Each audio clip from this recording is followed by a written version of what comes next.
die ich eben angekündigt habe. Und die Form, die wir gerade gesehen haben, da geht es hauptsächlich darum, dass man die ersten Schnitte lernt. Das ist auch eine der ersten Formen, die wir haben. Später die Formen im japanischen Schwertkampf gehen hauptsächlich aus der Bewegung raus, drehen sich um das Schwertziehen selber.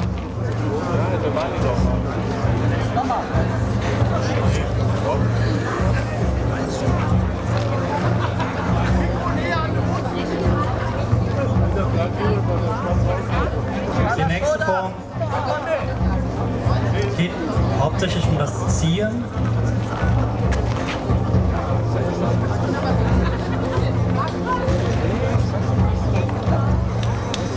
Und bei einer Prüfung würde das Ganze auch mit der scharfen Klinge.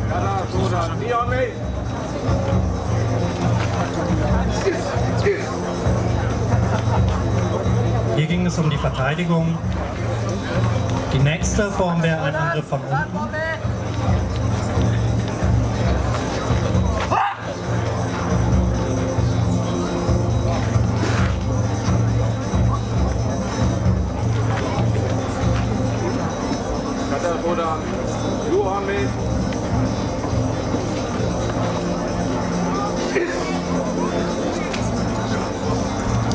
Oder auch das schnelle Ziehen nach hinten.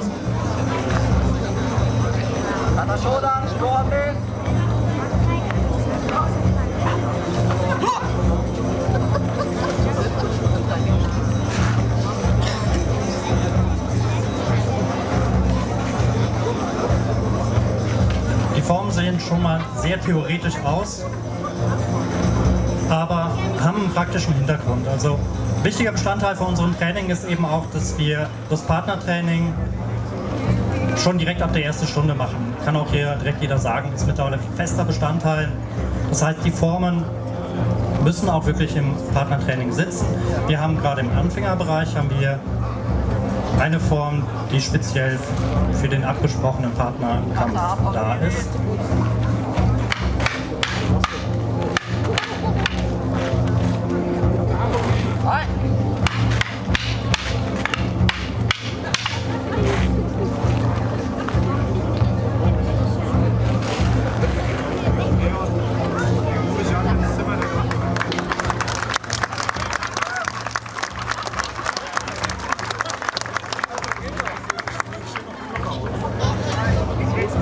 Wir haben mit Jens, der eben auch angekündigt wurde, und mit Marian auch Dan-Träger dabei. Für die, die es nicht kennen, Dan, Schwarzgurt, sind die Fortgeschrittenen bei uns. Und da sind die Formen natürlich auch fortgeschrittener. Das heißt, die meisten der Formen, die jetzt kommen, gehen aus der Bewegung heraus.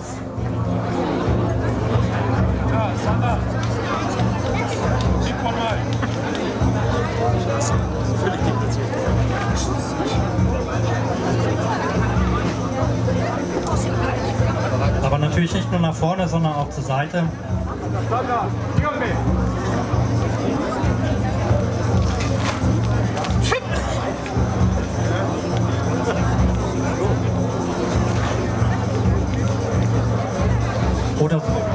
Oder sogar um die Ecke herum.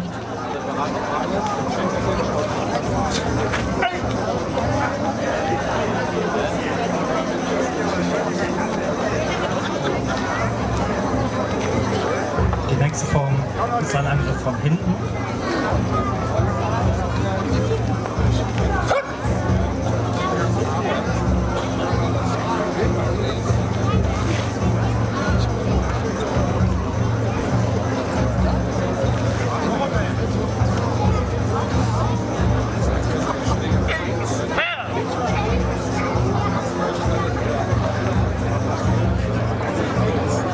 Oder auch die richtig komplexen Formen.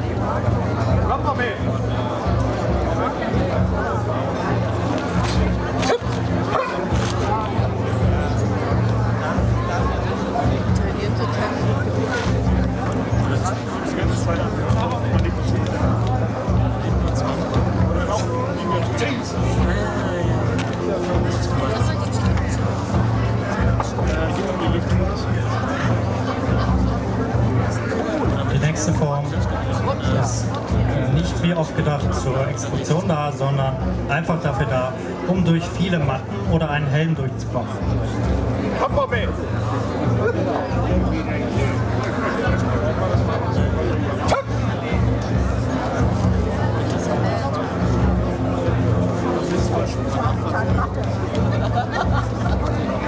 Das war eine komplette Formreihe bei uns.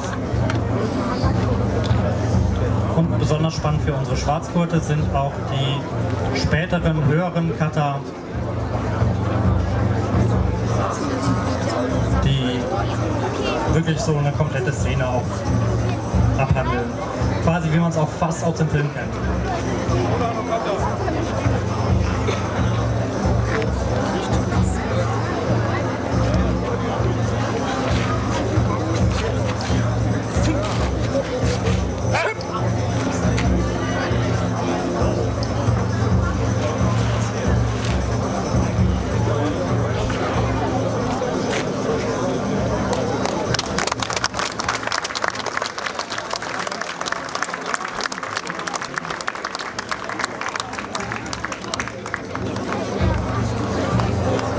Dabei gebe ich das Mikrofon zurück. Also, wie ihr jetzt alle schon erleben durftet, ist das eine absolut faszinierende, für mich faszinierende Kunstform. Diese Abteilung gibt es hier seit 2021, also noch nicht allzu lange. Und wer jetzt ähnlich fasziniert ist und auch von dieser respektvollen Haltung begeistert ist, der darf gerne mittwochs 19 Uhr oben zur Burg kommen. Dort wird trainiert, dort kann man sich das anschauen, dort darf man mitmachen, wenn man möchte. Und es gibt immer wieder neue Gesichter. 2 stehen hier neben mir mit unterschiedlichen Erfahrungen. Und ich würde gerne mit dir mal anfangen. Sag doch gerne mal, wer du bist, wo du herkommst, seit wann du dabei bist und wie du dazu gekommen bist. Ja, okay. Also, ich bin Kevin, bin seit letztem Jahr im Januar hier. Wie bin ich dazu gekommen? Ist tatsächlich eher Zufall gewesen. Ja, man erwartet sowas nicht hier in Philippstein, in so einem kleinen Dorf. Ich habe ursprünglich in Braunfels gewohnt und dann kam hier ein Freund von mir an, ja, Lust auf japanische Schwertkunst. Ich als Mensch, der die japanische Kultur mag, hat natürlich gesagt ja, obwohl ich dachte, es wäre ein Spaß. Auf einmal am Mittwoch kam er an, ja, wir holen dich in 5 Minuten ab. Ja, und dann bin ich halt einfach mitgefahren, fand's cool, weil man lernt etwas, was nicht vielleicht durch jeden erlässlich ist. Also es sieht nicht jeder auf den ersten Blick, was wir eigentlich lernen, weil es geht nicht nur darum, wie wir diese Bewegungsabläufe lernen, es geht auch darum, sozusagen Disziplin zu lernen, weil wir eigentlich hier mit scharfen Schwertern trainieren. Und ja, das fand ich einfach sehr toll und habe deswegen angefangen.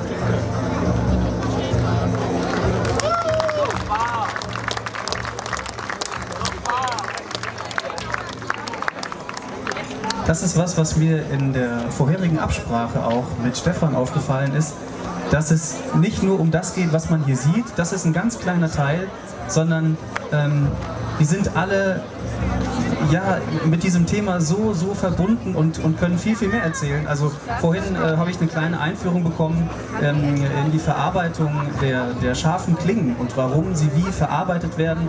Und es ist super interessant, nicht nur zu lernen, wie so ein Ablauf ist, ein Cutter, wie wir vorhin schon gelernt haben, sondern was es da alles noch drumherum gibt. Also ich bin total beeindruckt gewesen, dass es das hier gibt und kann nur noch mal empfehlen, wer da jetzt Lust bekommen hat, gerne mittwochs 19 Uhr auf die Burg zu kommen. Und dann können wir jetzt aber hier einfach mal weitermachen. Wie sieht es denn bei dir aus? Bist du ähnlich lange dabei oder bist du noch nicht so lange dabei? Und was hat dich dazu geführt? Hallo erstmal, also ich bin Adelina und ich bin nicht so lange dabei wie Kevin, aber also mehrere Wochen bin ich schon dabei. Und Kevin hatte in der Schule dann angesprochen, dass es hier in Philippstein was gibt, was man dann machen kann, und von daher, dass ich sowieso mich weiterentwickeln wollte und wissen wollte, wie das hier alles abläuft bei denen, habe ich mich dann dazu entschieden, halt mitzukommen, und das hat mir auf Anhieb gefallen, weil alle waren dort sehr nett und also es war wirklich sehr toll, deswegen bin ich jetzt auch weiterhin dabei. Und ja, also ich kann auch wirklich weiterempfehlen, einfach zu kommen. Es macht wirklich Spaß.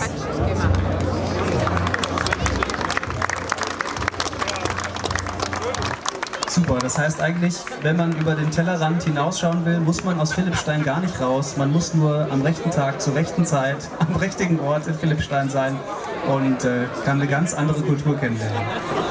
Dann bleibt mir nicht viel mehr zu sagen als viel Spaß. Und Stefan, wenn du noch was zu den Punkten sagen möchtest, dann gerne. Genau, ja. Vielen, vielen Dank. Wir haben uns in der Zwischenzeit heimlich umgezogen. Ich hatte es eben schon angekündigt. Bei den Formen ist es uns immer sehr wertvoll, dass wir die auch anwenden können. Und gerade für die Sicherheit bei den fortgeschrittenen Formen brauchen wir einfach die Rüstung. Wir haben zwar nur Holzwaffen, aber bei der Kraftentwicklung kommt schon einiges zusammen und die zielen auf die Schwachstellen. Deswegen vielen Dank an den Einsatz für Jens und Marian, dass wir es heute übernehmen. Und wir sehen noch eine abgesprochene Form.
Vielen Dank für den Einsatz nochmal.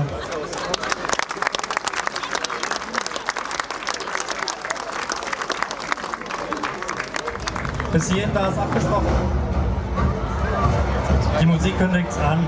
Wir haben auch, obwohl wir keinen richtigen Wettkampf machen, gibt es durchaus die Möglichkeit, Punkte helfen, das Ganze ein bisschen einzugrenzen, ein bisschen den Geist zu schärfen.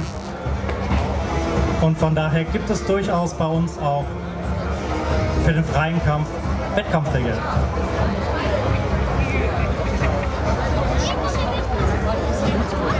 Kevin übernimmt jetzt die Rolle des Kampfrichters.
Ja, vielen Dank.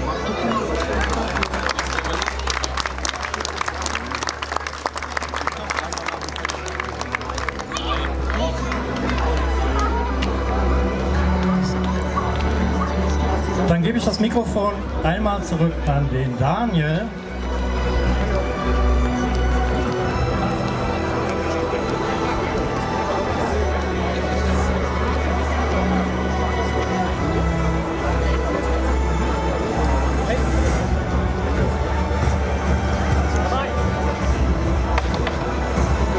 Stefan übernimmt jetzt hier die Position des Kampfrichters.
Aber es ist mehr Geschwindigkeit als Kraft. Deswegen tut es nicht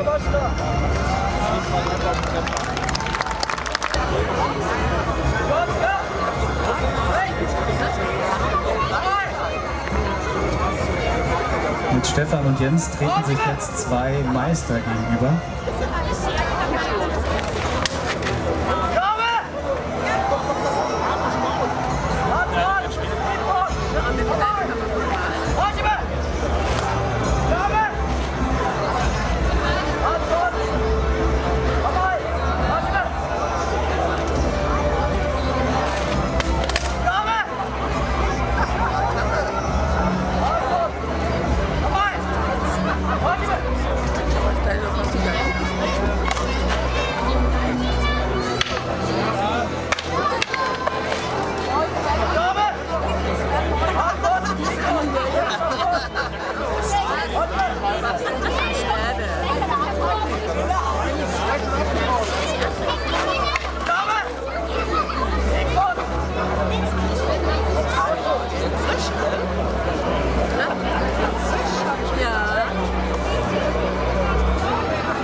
Absolut beeindruckend, auch die unterschiedlichen Waffen zu sehen.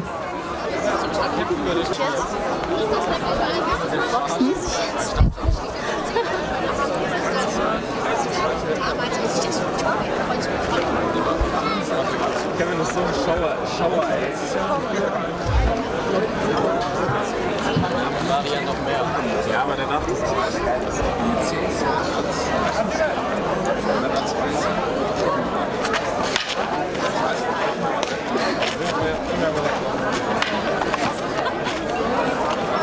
In dieser freien Form gibt es keinen Richter, keinen Kampfrichter.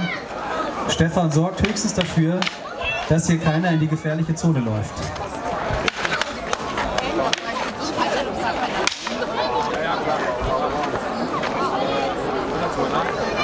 Weißt du, wie das aussieht?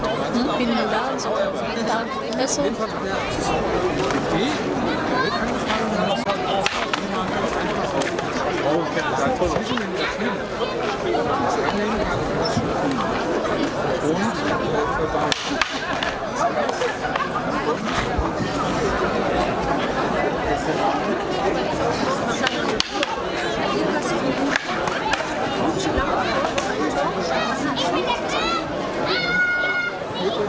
Oder so voll süß.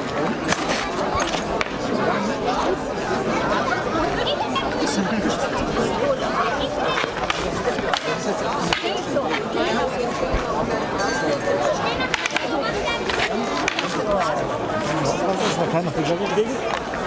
Kontaktiert irgendwie unten, glaube ich, dann schon 10 Mal geschlagen. Wenn ich aufnehmen muss, ja,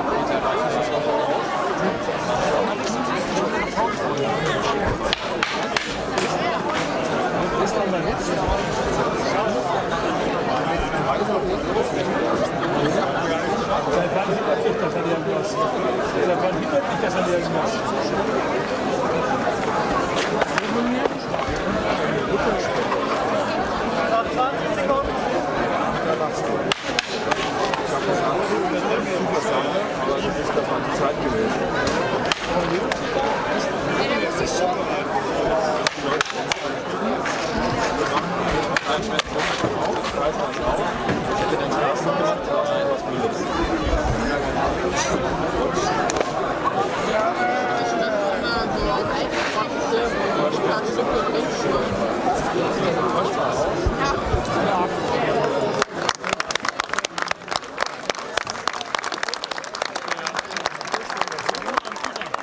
Vielen Dank.